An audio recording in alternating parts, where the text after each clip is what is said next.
यावर बोलण्यासाठी स्वतः सुरेश धस हे आपल्यासोबत जोडले गेलेले आहेत. त्यांच्याकडे थेट आपण जाऊयात.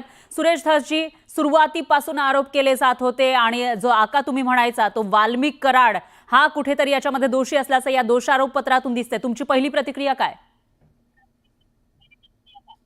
माझे पहिल्या दिवसापासून मी धडाकाच लावला होता की याचा मुख्य माइंड काय म्हणते तो मास्टर माइंड मास्टरमाइंड. हा वाल्मिक कराडच आहे. मास्टर माइंड हा वाल्मिक कराडच आहे. याचा करता करविता करून घेणारा, फोन करायला लावणारा, माणसं पाठीमागं सोडणारा, हे सगळं काही एकमेव वाल्मिक कराड आहे. हे पहिल्या दिवसापासून मी सांगत होतो. परंतु काही लोक तरी बी जोपर्यंत त्यांना 101च्या म्हणजे पूर्वीचा 302 आणि आत्ताचा 101 या कालावधीत अटक झाली नाही, तोपर्यंत काही लोकांना वाटायचं की नाही ते वाल्मिक कराडला मुद्दामच अटक केले, अमुक केलं तमुक केलं. मुद्दाम वगैरे अटक केलेलं नव्हतं. वाल्मिक कराड हा याचा सर्व. आणि काय झालं की 2019 पासून ज्यावेळेस पासून पालकमंत्री पदाची सर्व सूत्र हा व्यक्ती हलवायला लागला, धनंजय मुंडेंचं डिपार्टमेंटही जवळपास हात चालवायला लागला, त्यावेळेस पासून याच्याकडे प्रचंड पैसा आला. पैशामधून मस्ती आली, मस्तीमधून मग हे गुंड गोळा करणे, पोसणे, यांना कोणाला तरी मारायला लावणे. अजून काही आणखी बऱ्याच घटना आहेत की ज्या घटनामध्ये सत्य घटना आहेत, घडलेल्या आहेत, स्वतः वाल्मिक कराडने घडवलेल्या आहेत. पण तरी सुद्धा अजूनही हा जेव्हा आता अटक होईल याच्यानंतर लोक पुढे येतील गुन्हे दाखल करायला, अशी एकंदरीत परिस्थिती आहे. आणि हा खून जो आहे, अॅट्रॉसिटी, खून, त्याच्यानंतर मोका आणि 101 हे सर्व कलम 34 अन्वये एकत्रित सामुदायिक जबाबदारी आहे. त्याच्यामुळे हे सामुदायिक सगळ्याच्या सगळे आरोपी सारखे आहेत आणि याचा मास्टर माइंड हा वाल्मिक कराड आणि वाल्मिक कराडच आहे. सुरेश धस सर, तुम्ही सुरुवातीपासून हे म्हणत होतात, हे प्रकरण तुम्ही लावून धरलेलं होतं. वारंवार तुम्ही वेगवेगळे वाल्मिक कराडचे जे इतरही काही काळे धंदे आहेत तेही समोर आणण्याचा प्रयत्न केलाय. आता दोषारोप पत्रामध्ये तो मास्टर माइंड असल्याचं दिसतंय. तर तुम्ही जो पाठपुरावा केलाय त्याला आलेलं हे यश म्हणायचं का? नाही, मी पाठपुरावा केला, त्याला आलेलं यश आहे. मी केलेलं आहे, आणखी बऱ्याच जणांनी सुद्धा याच्यात केलंय. परंतु सगळ्यात अग्रेसिव्ह मात्र मी स्वतः राहिलेलो आहे. आणि अग्रेसिव्ह राहू किंवा भूमिका मांडू, परंतु याच्यामध्ये सगळ्यात मोठं श्रेय जर कोणाला द्यायचं असेल तर माझं मत आहे की राज्याचे गृहमंत्री आणि मुख्यमंत्र्यांना द्यावं लागेल. कारण जी मागणी आम्ही या प्रकरणामध्ये केली त्या प्रत्येक मागणीला होकारार्थी शब्द हा माननीय मुख्यमंत्र्यांनी दिला. आणि पहिल्या दिवसापासून त्यांचं स्टेटमेंट राहिलं की मी यात कोणालाही सोडणार नाही, बिलकुल सोडणार नाही. त्याच्यामुळे त्यांना आम्ही म्हणलं SIT स्थापन करा, SIT स्थापन केली. मीच मागणी केली होती याच्यामध्ये मोका लागला पाहिजे, मोका लागला. त्याच्यानंतर याच्यामध्ये कोणीही आरोपी असो हे आत घातले गेले पाहिजेत. वाल्मिक कराड तसा मोठा आरोपी होता, कारण खूप मोठा आणि गबर झालेला आरोपी आहे. याला अटक होणं गरजेचं होतं. त्याला सुद्धा अटक केली. मुख्यमंत्र्यांनी म्हणजे बीड पोलिसांमधला माणूस घेऊ नका, नाही घेतला. आणि स्वतंत्रपणे बसवराज म्हणजे ते तेली साहेब जे आहेत त्यांच्या अध्यक्षतेखाली SIT नेमली त्यांनी आणि DGंनी, आणि हा प्रवास चालू झाला.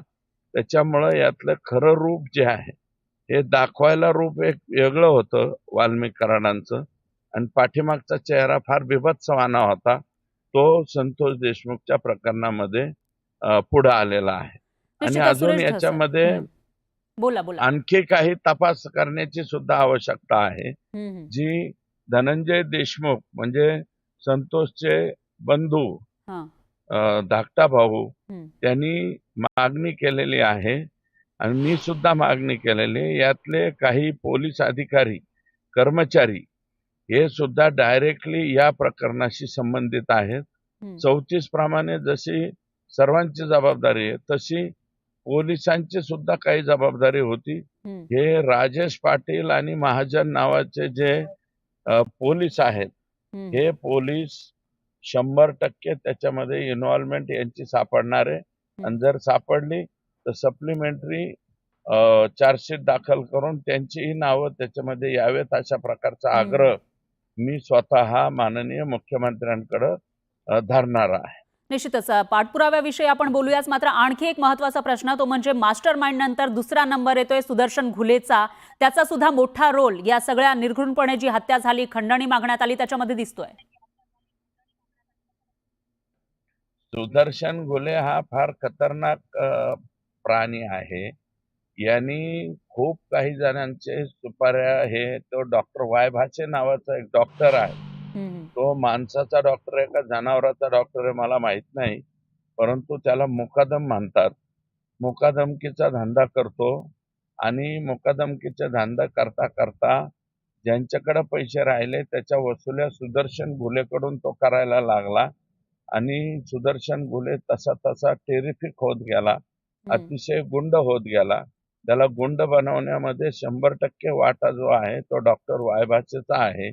आणि त्या वायभाषेच्या संदर्भात सुद्धा आमची सगळ्यांची तक्रार आहे की त्याचा रोल, कारण संतोष देशमुखला उचलून आणायला चालले होते त्यावेळेस सुद्धा या डॉक्टर वायभाषेला ते माहीत होतं आणि म्हणून डॉक्टर वायभाषेच्या बाबतीतही कंप्लेंट आहे.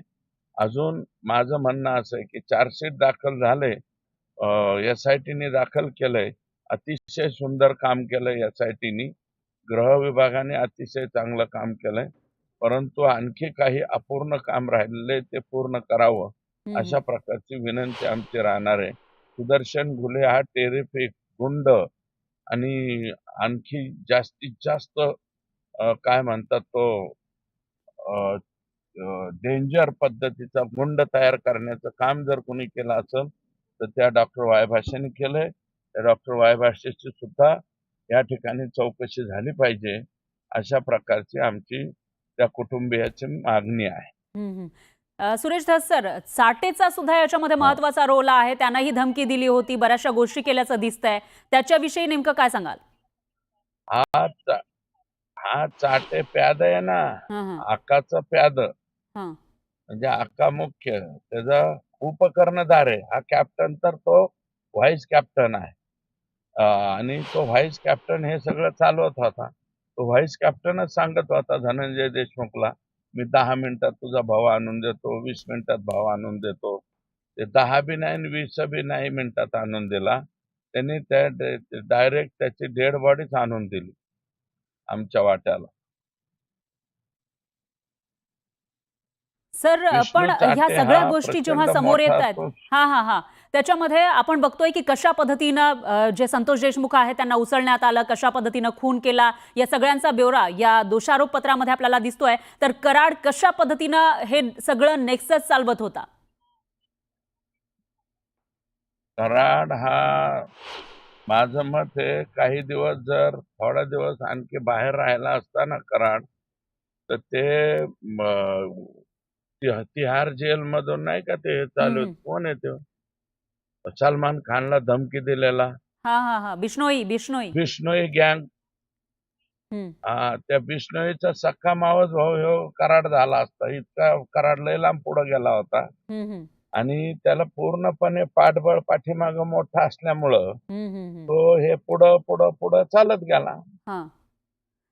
बिश्नोई गँग म्हणजे बिश्नोईचा मावस भाऊ झाला असता असं म्हणतो मी. पण सर, आता तुम्ही बिश्नोईचं नाव घेतलं, तो तुरुंगातून हे सगळं काम करतो. देणार बोला बोला. हो बोला. तो हा बिश्नोई तुरुंगातून करतो आणि हे बाहेर राहून केलं असतं ह्यानी. आता हे आत गेल्यावर थोडस मला वाटतं गँग बिंग नाही चालवणार आता, कारण गँगला माणसं भेटतील का नाही पंचायतीत. कारण हे असे जे ज्या पद्धतीने आरोप होत आहेत, तो जेलमध्ये राहून सुद्धा त्याला फोन दिला जातोय, स्पेशल जेवण मिळतंय, चहा मिळतोय, सगळ्या गोष्टी मिळत आहेत, त्यामुळे तिथून सुद्धा तो सगळ्या गोष्टी कंट्रोल करू शकता असं दिसतंय. आता हे पोलीस आम्ही म्हणतोय पहिल्या दिवसापासून की बीड जिल्ह्यामधला हे जे म्हणजे एकाच एकाच ठिकाणी अनेक लोक एकाच समाजाचे जमा झाल्यामुळं सरकारी नोकऱ्यामध्ये हम्म, प्रचंड बेकारी बीड जिल्ह्यामध्ये झालेली आहे. बीड हम्म, जिल्ह्यामध्ये अनेक लोकांचे प्रमोशन होत नाहीत. बाहेर जिल्ह्यातल्या कोणाला येता येत नाही. हम्म, नवीन जे रिक्रुटमेंट मागितली जाते त्याच्यामध्ये बीड जिल्ह्याचा कायम शून्य आकडा जातो आणि बिंदू नामावलीचं वाटोळं झाल्यामुळं हे शक्य आहे.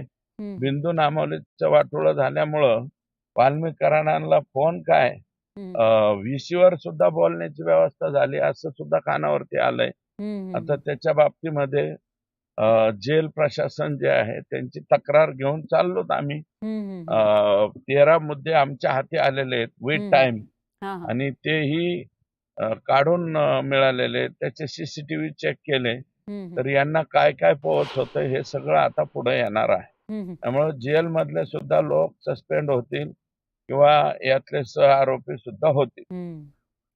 पण सर याच्यामध्ये जे आरोप होत आहेत गंभीर स्वरूपाचे आहे, पोलिसांच्या भूमिकेवर संशय व्यक्त होतोय. जेव्हा पत्र आलं, पत्रामध्ये सगळे डिटेल्स होते, कधी कोणी कशा पद्धतीनं VIP ट्रीटमेंट दिली त्याचे सगळे डिटेल्स होते, पण आता तिथले CCTV फुटेजच गायब झाल्याचं कळतंय. मग अशामध्ये काय करू शकतो? गायब करतील ना ते. हम्म, नाही नाही नाही मग अशामध्ये मुख्यमंत्री काय तो निर्णय घेतील ना. हम्म, गृहमंत्री महोदयांच्या पर्यंत हे जर गेले की सीसीटीव्ही गायब करतायत. गायब का करतायत? कारण त्याचे तिथल्याच कोणीतरी कर्मचाऱ्यांनी माहिती दिलेली आहे की ह्या टायमिंगला यांनी हे दिलं, याला फोन आणून दिला, वाल्मिक कराडांच्या सहकाऱ्यांना मटण आणून दिलं. म्हणजे मटण सुद्धा बाहेरचं पोहोच करायला कमी करत नाहीयेत हे लोक. हम्म, मी बिंदू नामावली हा शब्द वापरतोय त्याचं कारणच ते आहे. हा हा बिंदू नामावलीचं वाटोळं बीड जिल्ह्यामध्ये झालेलं आहे.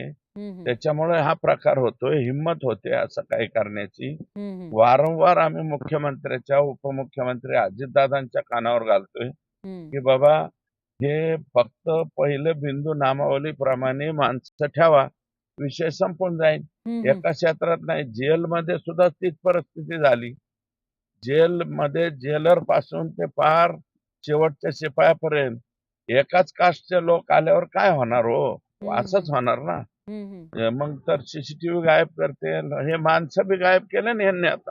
हम्म, एवढा मोठा माणूस गायब केला. हम्म, महसूलमध्ये तसंच आहे, पोलीसमध्ये तसंच आहे, शिक्षकांमध्ये तसंच आहे. कोणत्या क्षेत्रामध्ये कमी नाहीये. हम्म, म्हणून याचा एकंदरीत परिणाम हा बिंदू नामावलीचा होतोय. हम्म, म्हणून बिंदू नामावलीच्या पेक्षा हम्म, ज्या कोणत्या कॅटेगरीचे लोक जास्त असतील ते आपापल्या जिल्ह्यामध्ये पाठवण्याची फार मोठी आवश्यकता बीड जिल्ह्यामध्ये आहे. हा हम्म, वाल्मिक जो आका झाला त्याचा प्रमुख कारण हम्म, बिंदू नामावलीप्रमाणे अतिरिक्त असलेल्या कर्मचाऱ्यांची संख्या हे हम्म, सुद्धा त्याचं प्रमुख कारण आहे. सर तुम्ही आणखी एक आरोप केला होता की पालकमंत्र्यासारखा वागत होता हा कराड आणि आता सुद्धा त्याचा दरारा आहे का? पूर्णपणे भाड्याने दिलं पालकमंत्रीपद धनंजय हम्म, मुंडे यांनी. पालकमंत्रीपदच भाड्याने नाही दिलं. राज्याचं कृषी मंत्रीपदही भाड्याने दिलं होतं. त्याच्यामुळं मी कृषी खात्यातले त्यांचे सांगितलं ना, सगळ्या तक्रारी केल्या, रेट कार्ड दाखवलं, किती कोटी कोणाला 80 लाख, कोणाला 50 लाख हम्म, आणि सगळ्यात महत्वाचं म्हणजे हम्म, उपमुख्यमंत्री तत्कालीन आणि आताचे मुख्यमंत्री यांना RSSच्या किसान संघानं दिलेलं पत्र वाल्मिक कराडांनी फाडून टाकलं. हम्म, म्हणजे RSSचं पत्र फाडण्याची सुद्धा हिंमत हम्म, वाल्मिक कराडची झाली. कोणाच्या जीवावर झाली? हम्म, त्याला पूर्णपणे सपोर्ट कोणाचा होता? हम्म, धनंजय मुंडे साहेबांचा सपोर्ट असल्यामुळे तर ते पत्र फाडलं असेल ना. हम्म, मला सांगा RSSची भूमिका म्हणजे हे असलेलं भारतीय किसान संघ त्याचं पत्र टराटरा फाडून टाकलं आणि ते पत्र बाजूला करून हम करे सो कायदा हम्म, प्रमाणे कृषीचं चालवलं. तमाम महाराष्ट्रातल्या शेतकऱ्यांचं यांनी वाटोळं करून टाकलं. शेतकऱ्यांसाठी जे करायला पाहिजे होतं ते केलं नाही. सोयाबीनचे गोदाम बांधायला पाहिजे होते. हम्म, बाकीच्या तेलबियाचे सुद्धा काही कामं करायचे होते. कापसाच्या बाबतीत काम करायचं होतं. ते सोडून फक्त खरेदी करणं आणि त्यातून 200 कोटी रुपये स्वतःला मिळवणं हा, हा. एवढाच हेतू ठेवला. 200 कोटी रुपये मिळाले धनंजय मुंडेंना हम्म, आणि बदल्याचे 100 कोटी 300 कोटी रुपये मिळाले. हम्म. पण सुरेश धस सर, तुम्ही आता धनंजय मुंडे आणि आणि कराड यांचं त्याचे कनेक्शन सांगताय. सगळं हा, बोला बोला. कनेक्शन आहे ना. हम्म, हम्म, कनेक्शन काय, एकाच नाण्याच्या दोन बाजू. हम्म, हम्म. छापा आणि काटा सारखेच आहेत ते हा, दोघं. पण याच्यामध्ये आता फक्त मास्टर आता माइंड ठरलेला आहे, याच्यामध्ये मुख्य सूत्रधार. एक निर्घृणपणे जी हत्या करण्यात आली सरपंचाची, त्याचा मुख्य सूत्रधार हा कराड ठरलेला आहे, या दोषारोप पत्रात तसं म्हटलेलं आहे. मग अशा स्थितीमध्ये जेव्हा त्याचा एका मोठ्या व्यक्तीसोबत, एका मंत्र्यासोबत कनेक्शन असेल, तर त्याचा फायदा या आरोपीला होऊ शकतो का? होऊ शकतो ना. हम्म, फायदा होत नाही का? ऑटोमॅटिकच फायदा होतो. हम्म, हमारे पीछे त्यातले त्यांचे लोक म्हणतातच ना, आकाचे आणि त्यांचे लोक म्हणतात आमच्या पाठीमागे साहेब आहेत. हम्म, आता साहेब फोन करतात का नाही, का कोणाकडून निरोप पाठवतात आम्हाला काय माहिती. हम्म, व्हीआयपी ट्रीटमेंट कशी काय भेटते त्याला? हम्म, त्याला एकदा तिथं जेलमध्ये गेल्यावर बराकीची गरम हवा लागू द्या ना. हम्म, त्याच्याऐवजी दवाखान्यात ठेवायचं, इकडून तिकडं ठेवायचं, अशा पद्धतीचे सुद्धा नाटक झाले ना सुरुवातीला. हम्म, काय काय होत होतं त्यांना एवढं? वाल्मिक कराडांना कोणता असा कुठला आजार आहे तेव्हा त्यांना सरकारी दवाखान्यात एसी मध्ये हम्म, आयसीयू मध्ये नेऊन टाकायचं? हे कोणाच्या आशीर्वादाने होतं? हम्म. सर, सुरेश दास सर, आणखी एक प्रश्न उपस्थित होतोय. तुम्ही आका वाल्मिक कराडला म्हणायचा आणि त्याच्यावर जे काही आरोप तुम्ही आतापर्यंत केलेले आहेत ते कुठेतरी सिद्ध होताना दिसत आहेत. पोलीस तपासातून सुद्धा अनेक बाबी समोर येत आहेत आणि तुम्ही म्हणताय तसं इतरही जे गुन्हे आहेत ते बाहेर येतील. पण तुम्ही आकाचा सुद्धा उल्लेख केला होता. त्यांच्या बाबतीमध्ये आता तुमची पुढची भूमिका काय असेल? आम्ही सांगू ना, त्यांचा तपास अजून तपास जरी चार्जशीट दाखल झालं तरी अजून पूर्ण तपास झालाय का नाही, हम्म, अजून काय तपास करायचा राहिलाय. त्या तपासात सापडला तर मग आकाचाही संबंध येईल. हम्म, परंतु आता त्यांचा संबंध आजपर्यंत तरी आलेला नाही, त्याच्यामुळे मी डायरेक्ट उघडपणे नाव घेणार नाही. हा, परंतु तपास मात्र केला पाहिजे असं माझं मत आहे. हम्म, वाल्मिक कराडची एकट्याची हिंमत होते का हे असं करण्याची? हम्म, का वाल्मिक मग तसं स्टेटमेंट करावं त्यांनी की माझ्या परस्पर हे केलेलं आहे. कारण त्यांच्याशिवाय यांचं पानही हलत नव्हतं. हम्म, वाल्मिक अण्णा कराड शिवाय यांचं कुठलं पान सुद्धा हलत नव्हतं. मग त्यांनी समोर येऊन, मीडियाच्या समोर येऊन म्हणावं ना की जरी माझं पान हलत नव्हतं तरी या प्रकरणाशी माझा काही संबंध नाही. ते फक्त कधी मध्ये येऊन म्हणतात यांना फाशीची शिक्षा झाली पाहिजे. बस फाशीची शिक्षा झाली म्हणजे सगळं संपलं असं थोडीच आहे. बाकीचा तपास राहिलेला आहे. त्या तपासामधून आणि माझं मत होतं त्यांनी काही दिवस बाजूला राहायला पाहिजे होतं, थांबायला पाहिजे होतं. मंत्रिपदापासून थोडं बाजूला व्हायला पाहिजे होतं की एवढ्या मोठ्या घटनाचा एका माणसाचा इतक्या निष्ठुरपणे 150, 200, 250, 300 ठोके टाकून माणूस मारलाय, इतक्या बेकार पद्धतीने माणूस मारला. तर मी आता बाबा एवढा तपास पूर्ण होईपर्यंत, हे केस चालू होईपर्यंत मी बाजूला थांबतो असं म्हणायला पाहिजे होतं. कारण आता मुख्यमंत्र्यांनी ज्या अर्थी चार्जशीट दाखल करण्याची गडबड केलेली आहे, म्हणजे लवकरात लवकर ते दाखल केलंय, तर मुख्यमंत्र्यांच्या मनात हेही असणार आहे ना, हे फास्ट ट्रॅक कोर्टावरती केस चालावी, अंडर ट्रायल चालावी आणि यांना लवकरात लवकर फाशी व्हावी. सर, या ठिकाणी तुम्ही आता म्हणताय की त्यांनी सोडून यांना पदापासून दूर दुसरं राहायला कुठलं- पाहिजे होतं. तुमची ही मागणी आधीपासूनही आहे, पण ती पूर्ण होताना काही दिसत नाहीये. अशामध्ये त्यांचा जवळचा मी किंबहुना म्हणत त्यांचा नाही. राईट हँड आपण म्हणू शकतो, राईट हँड असलेल्या व्यक्तीवर मास्टर माइंड, निर्घृणपणे खून करणे, खंडणी मागणे असेल किंवा ॲट्रॉसिटीचा गुन्हा, याच्यामध्ये मास्टर माइंड असल्याचं म्हटलेलं आहे आणि तुम्ही त्यांचं कनेक्शन काय होतं हेही सांगितलंय. मग अशामध्ये आता तरी ते राजीनामा देणार का असा सवाल उपस्थित होतोय. हो, मग आता ते अजितदादा स्वतः म्हणतात नैतिकतेचा हे करून राजीनामा द्यायला पाहिजे. मग आता हे काम अजितदादांचं आहे, त्यांचा पटकन राजीनामा घेतला पाहिजे किंवा त्यांना पदापासून दूर केलं पाहिजे किंवा बिन खात्याचा मंत्री तरी करा ना. बिन खात्याचा मंत्री करा, कोणत्याही खात्याचा मंत्री ठेवू नका. आणि एकदा का हे सगळं क्लिअर झालं, या लोकांना फाशी झाली, आकाला आणि ह्यांना, तुमचा काही संबंध नसेल तर चार्ज घेऊन टाका. हम्म. माझं म्हणणं, राजीनामा नाही दिला तरी बिन खात्याचं मंत्री करता येतं ना. अजितदादांनी तेवढंच करावं. हम्म. अजितदादांकडनं माफक अपेक्षा आहे जनतेची आता. हम्म. सगळ्या जनतेला वाटतं यांनी बाजूला राहावं. अजितदादांना आणि त्यांचे जे कोणतं कोंडाळे आहे, त्यांचे सहकारी, हा. शेजारी हा. सांगणारे, नाही नाही ह्यांचा संबंध नाही आणि ह्यांना ठेवा, अमकं करा, ते किती जरी म्हणले तरी मला असं वाटतं हा. की यांचे संबंध एवढे दृढ आहेत, एवढे पोलीस तपासामध्ये पुढं काय येतं काय माहित नाही. चार्जशीट जरी दाखल झाला असलं तरी संपूर्ण चार्जशीट थोडी, सप्लिमेंटरी चार्जशीट सुद्धा होतं एखाद्या गुन्ह्यामध्ये, बऱ्याचशा गुन्ह्यामध्ये होतं. हा तर अतिशय निष्ठुर आणि निर्घृण आणि गेल्या म्हणजे 70, 75, 80 वर्षात कधी इतकी बेकार घटना घडली नसेल, इतकी भयानक घटना ही घडलेली आहे. त्याच्यामुळे त्यांनी पदाला चिटकून राहावं असं मला काही वाटत नाही. सर, आणखी एक शेवटचा प्रश्न आहे माझा, की ह्या सगळा जो घटनाक्रम आपण बघतोय, तुम्ही गंभीर स्वरूपाचे आरोप केलेले आहेत, कशा पद्धतीनं कोणाचं कनेक्शन कोणाशी आहे हेही तुम्ही मांडण्याचा प्रयत्न केलाय. अशामध्ये आता 150 पेक्षा जास्त पोलिसांनी बीडमधून बदली मागितल्याचं कळतंय. एवढी दहशत आहे का तिथे? नाटके बदल्या कशाला मागायला लागले आता? हे यांचे पितळ उघडे पडते ना. हे आकाच्या हाताखाली काम करणारे लोक म्हणत असते ना आता बदल्या इथून आम्हाला.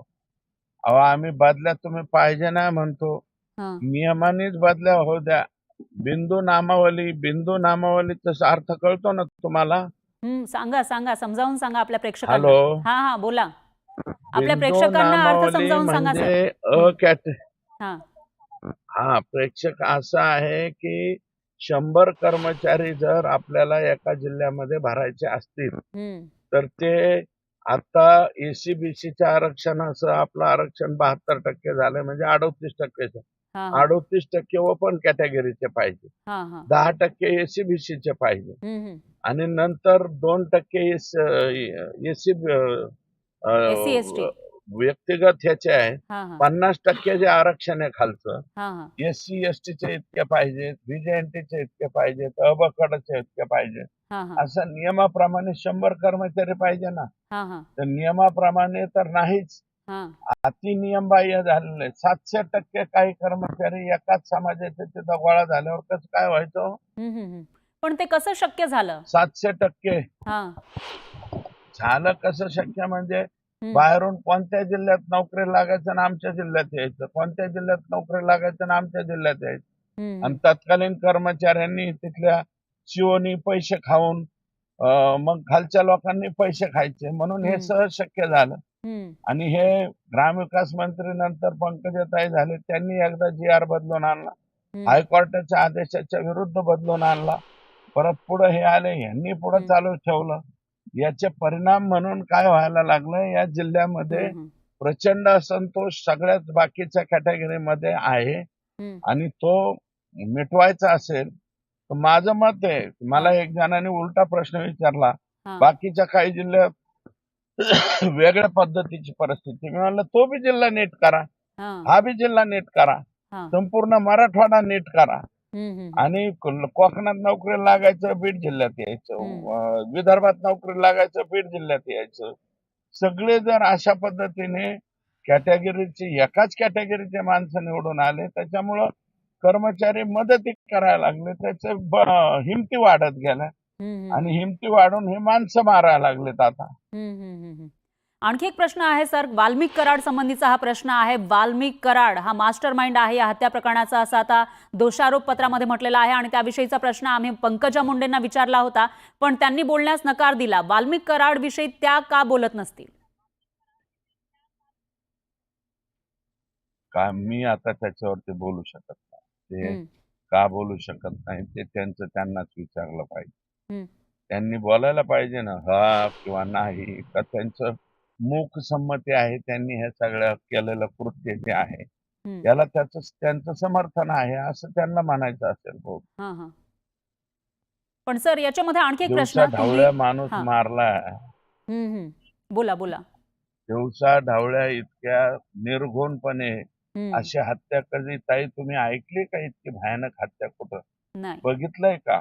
नाही. अरे बापरे, यांनी ते साधू मवियाच्या काळात ते पालघरमध्ये साधू मारले होते, त्याच्यापेक्षा बेकार.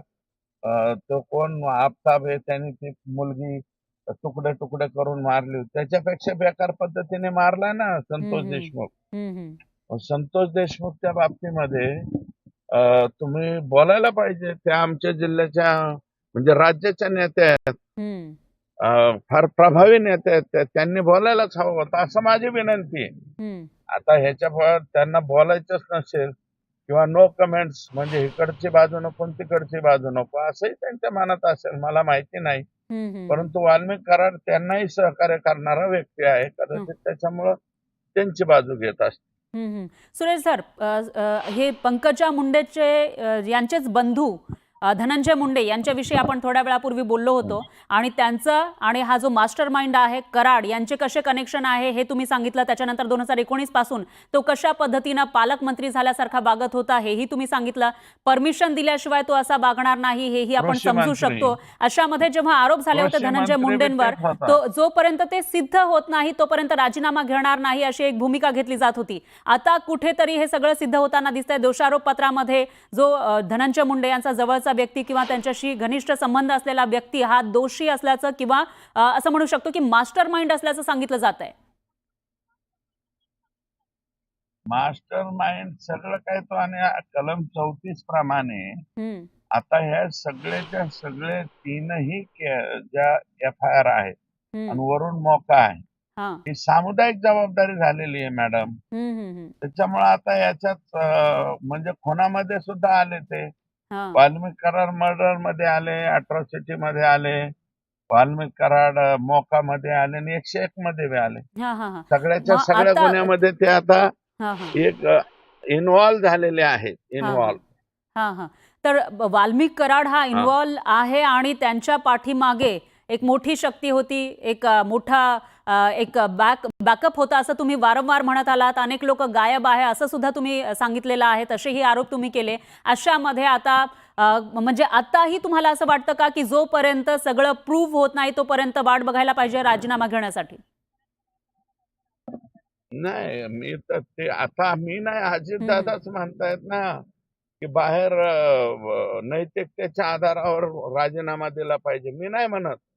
अजितदादांनी त्यांचा चेंडू त्यांच्या कोर्टात टाकलेला आहे. आता ते धनंजय मुंडे साहेबांनी ठरवायचं काय करायचं ते. पण अजितदादांनी क्लिअर कट सांगितलं ना की बा माझ्यावर एकदा आरोप झालते, मी राजीनामा दिला होता. नैतिकतेचा आधार घेऊन त्यांनी राजीनामा, धनंजयनी राजीनामा द्यायचा का नाही त्याचा विषय आहे. मग आता धनंजय मुंडे साहेबांनी ठरवावं. आमचं तर मत आहे व्यक्तिगत, आम्ही म्हणलं ना तुम्ही काही दिवस बाजूला राहा म्हणून, तुम्ही मंत्रिपदावरच असावा असं काही नियम नाही. आणि मी म्हणतो मंत्रिपदावर कमी करू नका, बिन खात्याचा मंत्री करा. आणि जर तुम्ही निर्दोष सुटले याच्यातून म्हणजे तुमचा कुठेच काही संबंध नाही आला, कारण अजून सगळं काही संपलेलं नाहीये, तपास चालूच आहे.